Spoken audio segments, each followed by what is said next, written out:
Hello, can you guys hear me? I am Sam, and first and foremost, I just want to say I am so grateful to be here. First, to be in front of so many purpose-driven people, and second, because all of you are so good looking. Whoa, right? So, I am a storyteller. I am grateful and privileged enough to do this as a living, but also as my purpose. I feel like it is a privilege that not everybody has, to feel that they are in complete alignment with their purpose in life while also making a living. So I'm very grateful. I go around the nation telling stories of communities that are marginalized. I work with nonprofits and helping them tell their stories in provocative and edgy ways. And all of this started not because I went to school. I did not go to college to do this. I taught myself. And I'm able to go around and help people who often seem invisible become visible through sharing their stories. And those are people that are grassroots organizers, communities of color that are fighting against injustice in the world and just hoping and pushing for more equity. We need a more equitable world. My story did not begin there, though. Before I was any of these things, I also go back and forth to DC often. I may or may not have been at State of the Union as a guest. I also just recently found out that one of my film pieces is nominated for an Emmy. I'm so excited about that. Thank you. But all of this was not a reality for me because I was an invisible person. I'm going to call my talk today The Healing Power of Self-Love, as told by a strange immigrant brown girl named Sam. That is me not long after I arrived in America. I came to America 2 months before my 7th birthday with my family. We took a long journey. I remember running across the desert with my parents, knowing that they were sacrificing everything to give me a better chance, to give my siblings a better chance. When we arrived to America, it was a whole new world for me. Here's some pictures. Oh, what? Sorry, I went ahead.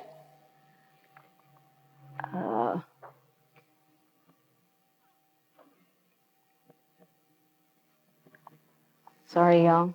Okay, here it is. So when I came to America, it was like fluctuating between two worlds. One, I didn't know the language. Two, it was a whole different culture. As you can see here, we were that weird family. I remember my parents being at work day in and day out. And at my home, our love language was not I love yous. It was not hugs and kisses. I learned to realize now that my parents did not say I love you like I wanted them to tell me. But I learned that my family's love language was sacrifice. And it took me a long time to realize that. When I was in school, I was like in a whole different world. And that duality of being an outsider living in a new world was taxing on my emotional and mental health. And it was something that I could not speak about openly because back then there was such stigma, and there still exists today.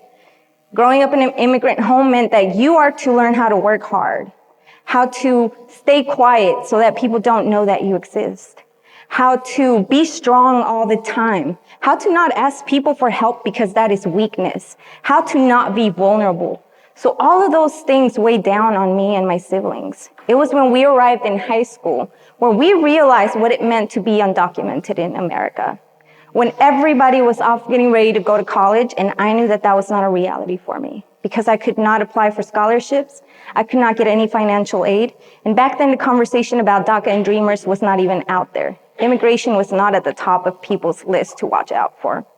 It was a reality that I was living in. I was a part of a community that was invisible to so many people except for people that needed to use our labor or needed to use us for certain things. But we were not seen as equals. During those moments, I had to learn that when you have nothing, there's a superpower. And there's something that I discovered. And that was when you have nothing, you have the power to summon self-love. And when I went to school and people told me that I wasn't good enough or that I spoke funny or that I dressed funny, I would go home and practice in front of the mirror. Or when my parents would tell me to just work hard and I didn't get the words of encouragement or love back then, I would look in the mirror and I would tell myself, you are a badass. Imagine like that little brown girl looking in the mirror and saying, you are a badass. I used to even practice curse words in English because the kids made me so mad sometimes. But I would sit there and I started to learn that if I loved myself, I could accomplish anything. No matter what people said about me, no matter what I wasn't getting from my family, no matter what I wasn't getting from America, no matter what I was getting from friends, I was a misfit all my life. A quiet little brown girl with a loud mind. I recognize misfits everywhere, and I see a bunch of you in here today. And when I was growing up, I realized that if I just tapped into that power, it was a shield from every negativity that came against me, from every challenge that seemed impossible. And I summoned that every single day. We are stuck with ourselves 365 days a year, 24/7. Nobody is stuck with you that long except for you. So you might as well run and start loving yourself, right? And early on, no matter what those challenges look like, I started to realize that being an immigrant, even though I felt like I was split in two worlds, because that's what sometimes being an immigrant in America feels like. You're standing right here. You're not Mexican enough for the Mexicans. Like, have you heard that quote in Selena? Not Mexican enough for the Mexicans, not American enough for the Americans. Like, it's exhausting. That life was so harsh for me and all my siblings that at some point, both of my sisters attempted suicide. And when doctors told my mother that my sister may have bipolar, she ran to church and she tried to pray it off. And she tried to make us pray and burn our Disney movies because who knows why. And that's when I knew that our communities needed help. We need to realize that, my mom would be like, that's for white people. I was like, no, everybody can have mental health issues. That's a reality for our communities, that the stigma is so strong. And we are living in a time where around us all the time, you hear negative words about our communities. I hear it all the time. I am now labeled as a dreamer, but I know that I am more than that. I am a doer, and I'm a chain breaker for my family.